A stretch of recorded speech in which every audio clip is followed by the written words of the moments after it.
জোনা কলা জাৰৰ নিশা মোৰ থৈ হেতাহি তিলি গনি গনি আঙুলি মূৰত আছে কিমান চকুৰ পানী দুখন চিকুমনি মই ভাগৰাই জীৱন হেৰুওৱা নাই। নমস্কাৰ, মই নাহিদ আফ্ৰিন আৰু সকলোকে মই ক'বলৈ পাই অতিকৈ সুখী হৈছোঁ যে অহা আগষ্ট মাহৰ পৰা অনামিকা ছিজন 3 আয়োজন কৰিবলৈ গৈ আছে নীল দা আৰু হৃদয় দাই।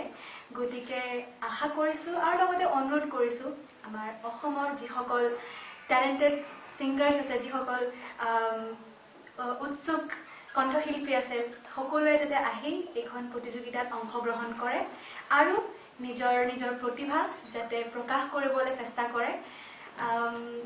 আৰু জুবিন দাৰ কথানো কি ক'ম, জুবিন দা হৈছে আমাৰ সকলোৰে প্ৰিয় শিল্পী আৰু মই ব্যক্তিগতভাৱেও জুবিন দাক বহুত বেছিকৈ ভাল পাওঁ।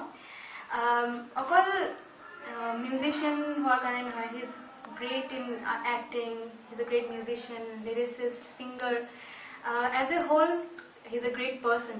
গতিকে তেখেতৰ তেখেত এজ এ ব্যক্তি আৰু এজ এ ছিংগাৰ মই তেখেতৰ পৰা বহুতখিনি ইনস্পায়াৰ হৈছোঁ। আৰু জুবিন দাৰ কথা কেতিয়াও কৈ শেষ কৰিব নোৱাৰি, তেখেতৰ বিষয়ে ভাবি বা লিখি শেষ কৰিব নোৱাৰি। গতিকে জুবিন দা এখন প্ৰতিযোগিতাৰ লগত জড়িত হৈ আছে, ময়ো জড়িত আছোঁ, দিগন্ত ভাৰতী ছাৰ জড়িত আছে, জুবলিবা জড়িত আছে। গতিকে আমি সকলোৱে জড়িত আছোঁ। আৰু এটা কথা মই শ্বেয়াৰ কৰিব বিচাৰিছোঁ সকলোৰে লগত যে অনামিকা ছিজন 1ত ময়ো অংশগ্ৰহণ কৰিছিলোঁ। মই যদিও কণ্টিনিউ কৰিব নোৱাৰিলোঁ, আধাতে মোৰ ব্ৰেক কৰিবলগীয়া হ'ল মোৰ বেলেগ কম্পিটিশ্যন, নেশ্যনেল লেভেল কম্পিটিশ্যনছ থকাৰ কাৰণে। গতিকে ষ্টিল মই অনামিকাৰ এজ এ মেম্বাৰ জড়িত হৈ আছোঁ আৰু সদায় জড়িত হৈ থাকিম অনামিকাৰ লগত।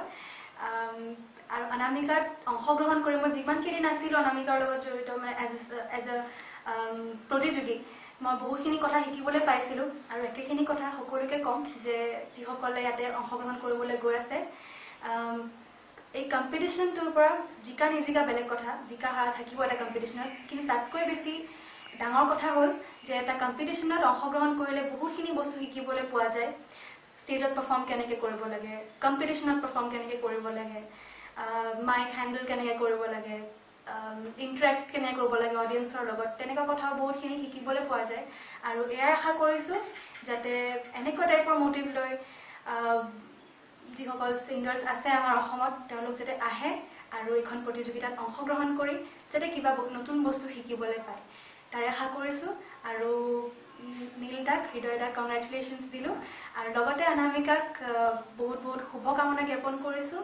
And I am sure it's going to be a successful one. Thank U.